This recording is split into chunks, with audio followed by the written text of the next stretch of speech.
आप सभी लोगों को मेरा नमस्कार। आप लोगों का एक सवाल रहता है कि अगर मान लीजिए कि कोई नाबालिग व्यक्ति है और नाबालिग व्यक्ति की जो प्रॉपर्टी है किसी अन्य व्यक्ति या उसके पिता ने बिना उसकी जानकारी के उसको बेच दिया, तो उस कंडीशन में क्या किया जाए।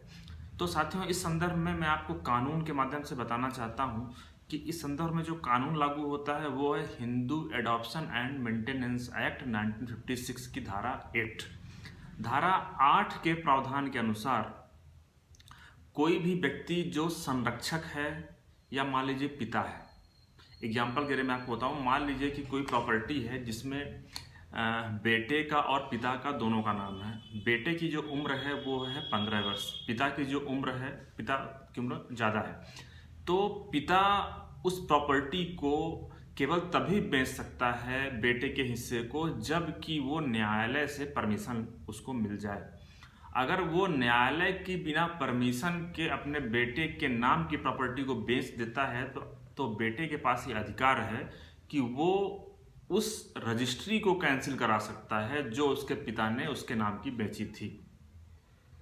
लेकिन बात ये होती है कि कब करा सकता है। साथियों, आपको पता होगा कि जो जमीन जायदाद का जो कानून है, हमारा जो सिविल लॉ है, उसमें लिमिटेशन का बहुत बड़ा रोल है, मतलब टाइम का बहुत महत्व है। तो आप टाइम का विशेष ध्यान रखें।